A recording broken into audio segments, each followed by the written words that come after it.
I have a surprise for you, Jimbo. My father, the inventor and played, stood in the middle of the living room with a blocky object hidden beneath a bedsheet. It was the spring of 1981. My mother and me had just come back from the park. What is it? I asked. Guess. His hands tightened over the cloth. Whatever the surprise was, he was excited to reveal it. A gentle whir and a beep came from beneath the bedsheet. A skeptical smile spread across my mother's face. Brian, you didn't build a... Don't spoil it, he cut her off. Let him guess. Come on, Jimbo, what do you think the surprise is? The mysterious object let out a series of beeps. Weight shifted beneath the bedsheet. I didn't have the faintest idea of what it could be, but I also knew my father well enough to know he wouldn't move on unless I made a guess. A washing machine? I guessed. They both laughed. Over the following years, my guess would be carved into family history through funny dinner party anecdotes. It's not a washing machine, Jimbo, my father finally said. It's something much better than a washing machine. You didn't actually build it, did you? My mother asked, in amused disbelief. Hon, if you didn't want a husband who builds things, you shouldn't have married an inventor, he said, with pride in his voice, and then turned to me. Jimbo, let me introduce you to your new friend, Zorbo. He ripped off the cloth covering the bulky thing in our living room. A pair of flashlight eyes stared back at me from a rectangular metal skull. Knobs and dials stuck out of the robot's stainless steel chest like medals from some intergalactic war. Its arms hung on tubing that seemed to have come straight from a vacuum cleaner, but its hands were made up of sleek shapes that suggested top-secret military technology. Hello, friend. I am Zorbo, the robot said, its voice strained through lifeless circuitry. Would you like to play catch with me? I was an only child, and by extension, lonely child.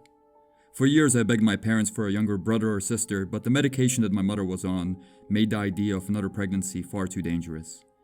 That winter I shifted my pleas for company over to a puppy, and my parents obliged. But within 3 hours of finding my new friend beneath the Christmas tree, I ended up in the emergency room. Turns out that I am deathly allergic to dogs. With a son unable to find companionship, my father attempted to help with the only way he knew how. By inventing me a friend. The heap of sentient metal terrified me. There was something about the sluggish way that Zorbo's eyes scanned the room that made me feel quintessentially unsafe.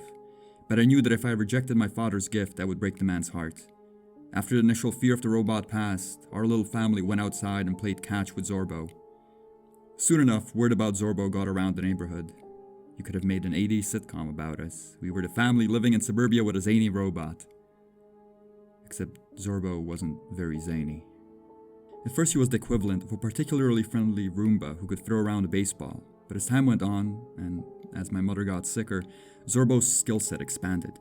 Every night, as I lay awake, terrified of the lifeless machine that lived with us, I could see the lights of my father's workshop burning in the darkness of our backyard. Within months, Zorbo could cook and clean and mow the lawn. Every chore that the robot was able to do gave my mother more time to rest and gave my father and me more time to spend with her. But that time was limited. As she lay on that hospital bed, getting out the few final words that her disease-riddled body could muster, Zorbo was there. As me and my father wept and assured my mother that she lived a truly beautiful life, the robot stood in the corner of the room, his flashlight eyes scanning his surroundings. He listened to her last words. He internalized them deep into his circuitry. For a year, the house was a place of inescapable sadness. Every room, every dish, every tiny bit of existence reminded us of the woman who was whisked away by a clump of rogue cells. Even though we were in a state of deep mourning, the house was immaculate and our stomachs were full. As we tried to make sense of the new world we were living in, Zorbo the robot was there to take care of us. The memory of my mother never faded. Decades later, a day seldom goes by when I don't think of her. But as time passed, the daily soul-shattering sadness turned into a quiet melancholy. Life carried on. My father went back to work for the military. I started grade school. People moved in and out of the neighborhood, and eventually, the life we lived as a family became a memory. The only thing that remained constant was Zorbo. He was always there, making sure we were comfortable, serving us and providing an emotional crutch when needed. That all changed the summer of 1989, the summer of the lawnmower. Cindy, the daughter of our new neighbor from across the street, was sitting with me in the living room table outlining a 5-paragraph essay about the effects of the 1968 invasion of Czechoslovakia. I was trying to do the same, but my hormone-addled mind refused to think about Soviet tanks or the crushing of democracy. All I could think about was Cindy. It was the last week of school. I was hopelessly in love. Hey, how do you spell Brezhnev? All of these Soviet names give me a headache, she asked, leaning over to my near-empty paper. I tried to spell out the name, but the angelic smell of her conditioner made it difficult to concentrate. Zorbo, I finally said, giving up on impressing Cindy with my spelling skills. How do you spell Brezhnev? Thank you for asking, friend. The robot's flashlight eyes spun around in a half circle before he gave his reply. Leonid Brezhnev, leader of the Soviet Union between 1964 and 1982. Leonid Brezhnev.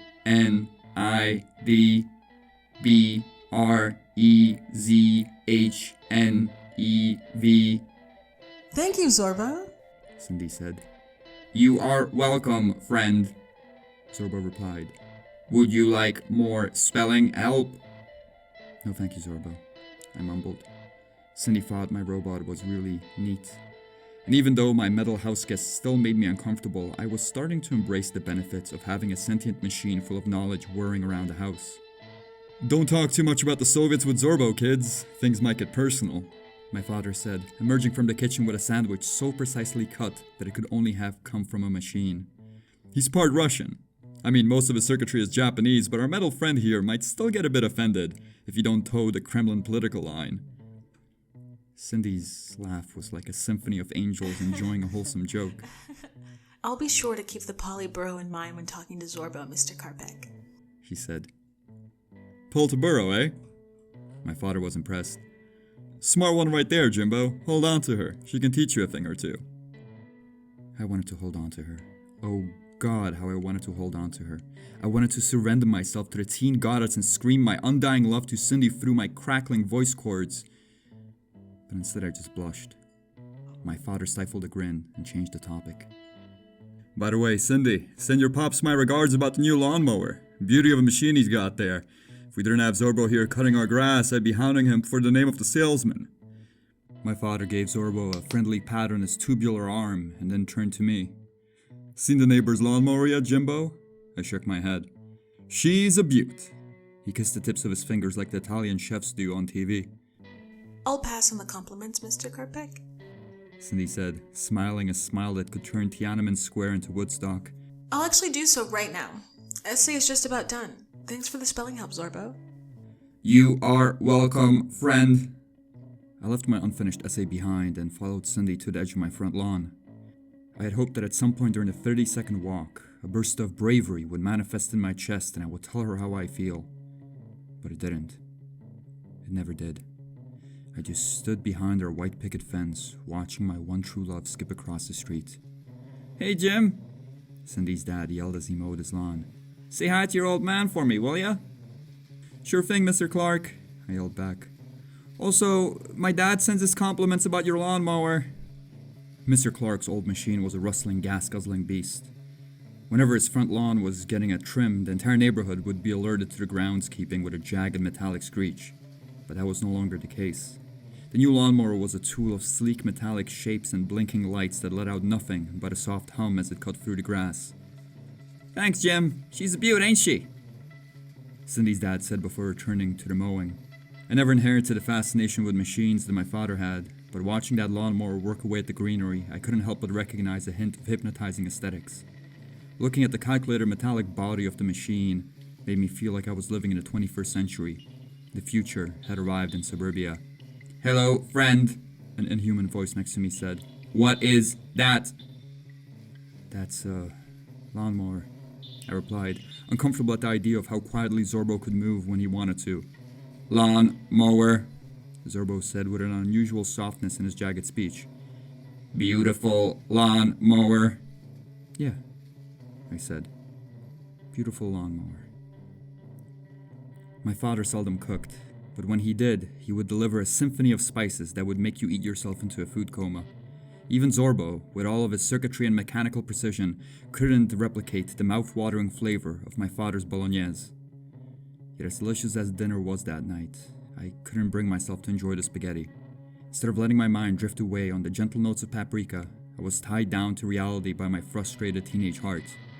"So," he said, "is, Cindy seeing anyone?" "No," I replied. "Don't think so, at least."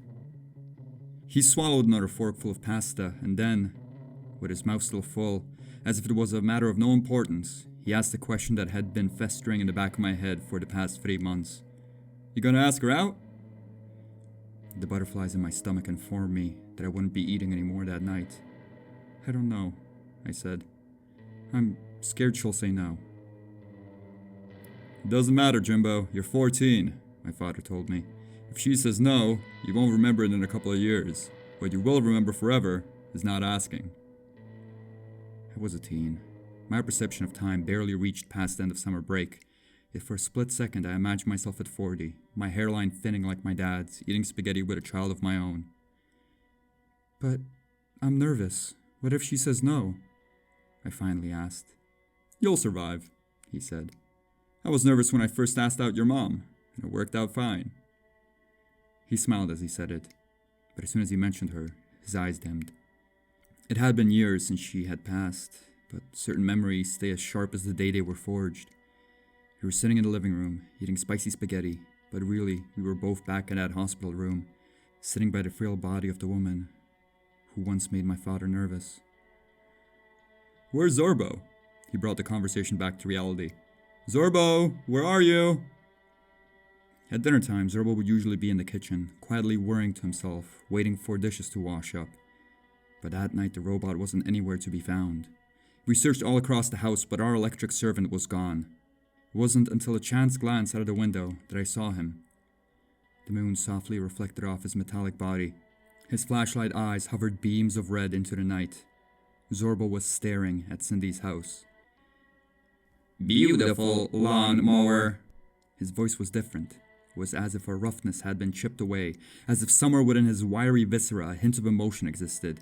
"Beautiful lawnmower." There was a trace of longing in his voice.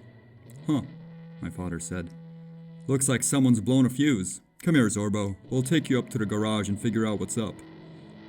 But the robot refused to budge.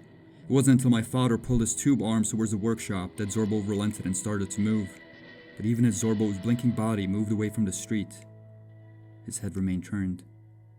Those flashlights through which he took in the outside world were aimed straight at Cindy's house. "Love is the only thing that matters," Zorbo said. My father froze. The gentle note of humanity in Zorbo's voice sent a bolt of discomfort through my spine. We recognized those words. "Beautiful lawnmower," Zorbo said again, his artificiality returning. My father's face slowly regained its smile. "Beautiful lawnmower indeed, buddy. Let's get your circuitry checked out." There was enough pain medication in her to tear away most of her personality, but somewhere in that bony woman there was still a semblance of my mother. We sat with her for the last 2 days of her life, trying to say all the things we would regret not saying and assuring her of what a beautiful life she had lived. Whenever she would sleep, I would go make my acquaintance with the soda machine and stroll around the hospital looking for people who had it worse than me.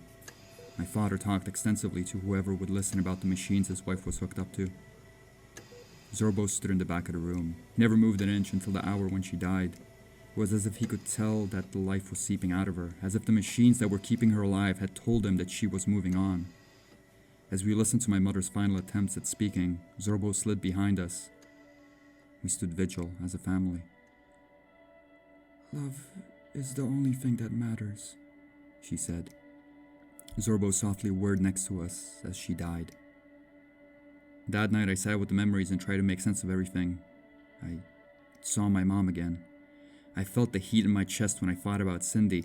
I could imagine myself as a regretful, balding 40-year-old. Love is all that matters.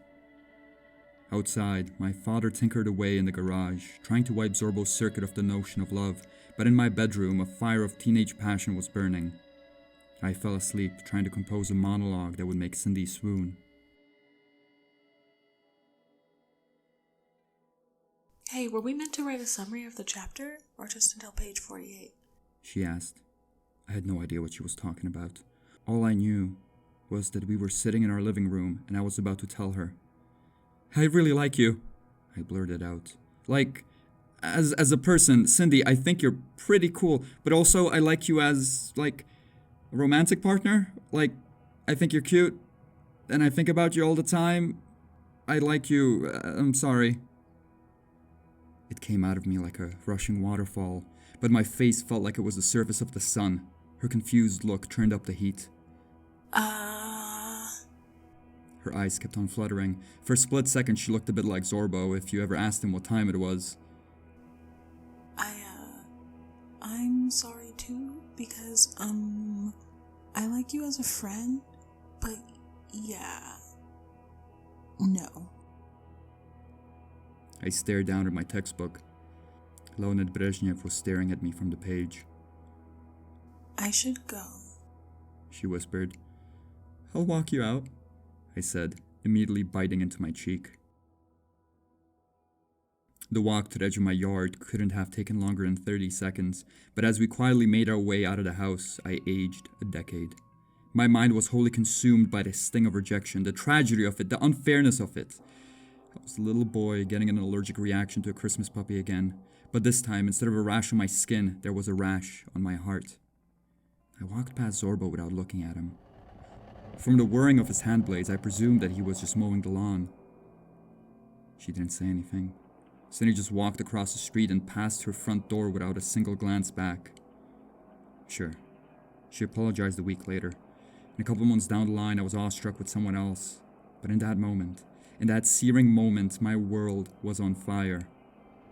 Beautiful lawnmower, Zorbo said. Soil clung to his metallic body. The blades that extended from his hands tore into the ground, shooting bits of earth sprawling across the sidewalk.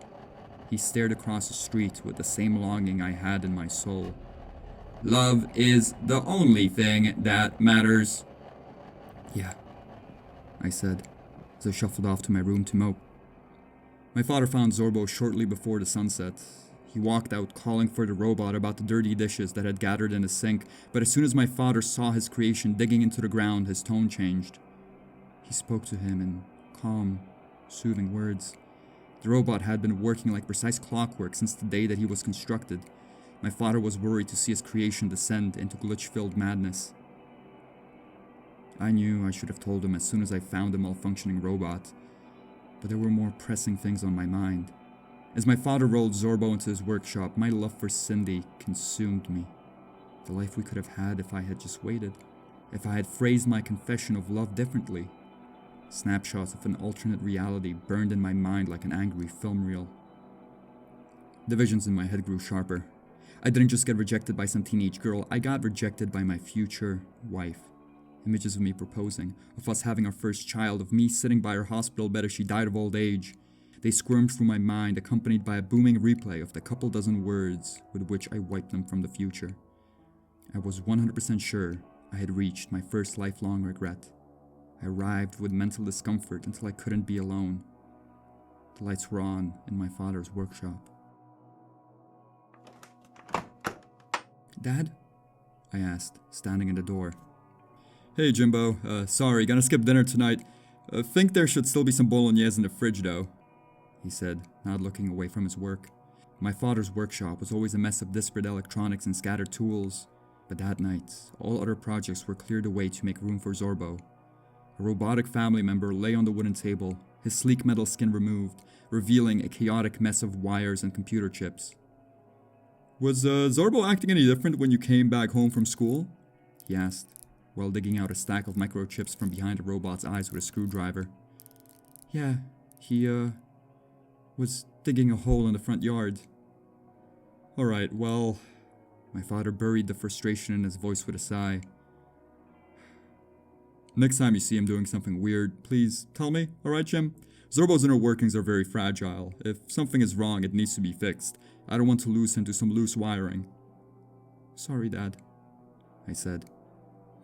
He mumbled something and went back to tinkering with the robot's skull. I was going to leave him to his work, but the sadness in my chest was far too potent for me to be alone. I knew I needed to talk to someone. So I asked Cindy out. As soon as the words left my mouth, his hands stopped moving. I didn't have to say anything. As soon as he turned around, he could tell. Before I knew it, I was wrapped up in a bear hug, with my eyes growing wet. It's going to be okay, Jimbo. There will be plenty of others. Proud of you. Proud of me? Of course. You put yourself out there and that's the most important. Love is the only thing that matters. Wires were hanging off of his raw body. His flashlight eyes spun around the room, searching for an exit. Zorbo was getting off the table and moving towards the door.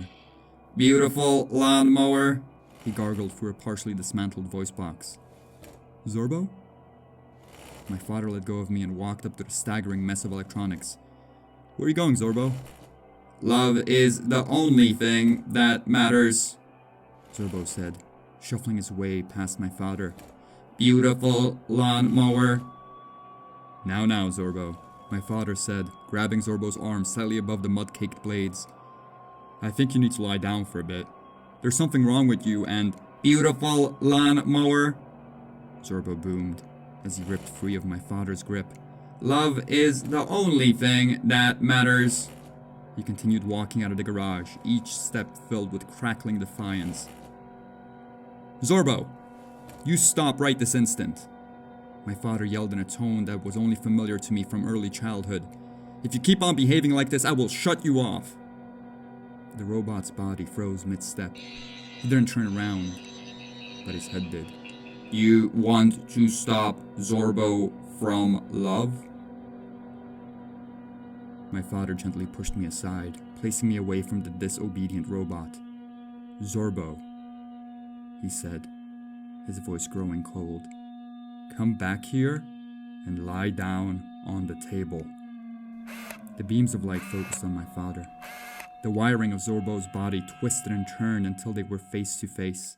The blades on his hands started to spin. You want to stop Zorbo from love. His voice lowered in volume. It was almost drowned out by the sharp whirring of the mud-covered knives. Goodbye, friend. Zorbo's tubular arm came down like a karate chop on my father's shoulder.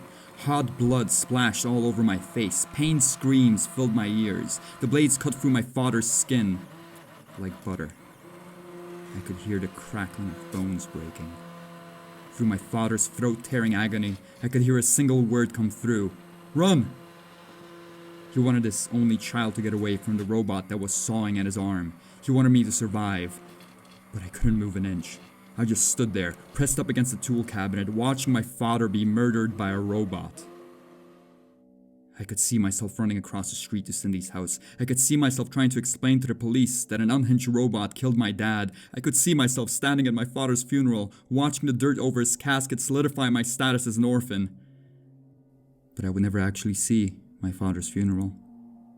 Instead, I felt the cold steel of a monkey wrench in my hands. If I let my father die at the hands of a robot, I would regret it for the rest of my life. I summoned a battle cry from the depths of my lungs. The adrenaline coursing through my veins gave reality a jagged edge. Everything moved with neck-breaking speed, but each time that the blunt object made contact with Zorbo's wiry brain, time dissolved into a short-lived eternity. Zorbo's intricately woven mind was reduced into a mess of cables. Soon enough, my wrench made contact with the floor of the garage. Zorbo was dead. Everything after that is a blur. I remember stumbling into the street covered in blood, barely able to muster up enough strength to yell for help.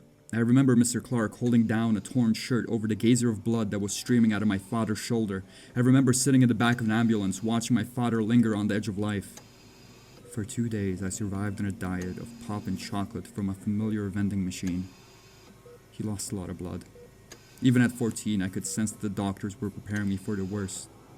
But, miraculously, on the 3rd day, I was allowed to see my dad. He was weak, desperately weak, but he was alive. All it cost him was his arm. He spent the entire summer in a state of exhausted shock from his creation turning on him, but by the time the fall leaves filled our yard, he was outside with a rake, cracking jokes. By Christmas, he had a brand new metallic arm, courtesy of his workbench. By New Year's, he was washing dishes. Mr. Clark was more than happy to give him the number of the lawnmower salesman. Life carried on. I graduated high school, moved out of state for university, and then continued moving every couple of years depending on where my job took me. I had my fair share of rejection and breakups, but no heartache ever reached the mythical proportions of the rejection of '89. But all said and done though, my father was right. Knowing that I asked and got shot down was considerably easier to live with than having to wonder what could have been. I grew into an adult and my father shrunk into an old man. He continued to do work for the army well into old age, but as time went on, he was phased out by younger minds that were more in touch with modern tech. In retirement, my father continued to tinker with electronics and build himself contraptions to help him with the tasks that old age made difficult. But eventually, as tremors set into his human hand and age chipped away at the human brain, he stopped coming to his workshop. I found myself thinking about his funeral again, but this time it wasn't just a panic snapshot forced into my brain by a frenzied robot servant. I knew that somewhere down the line I would be standing in a church, trying to summarize what the man meant to me in a speech to his old co-workers and family who I hadn't seen for years. But I never did. I never saw my father's funeral.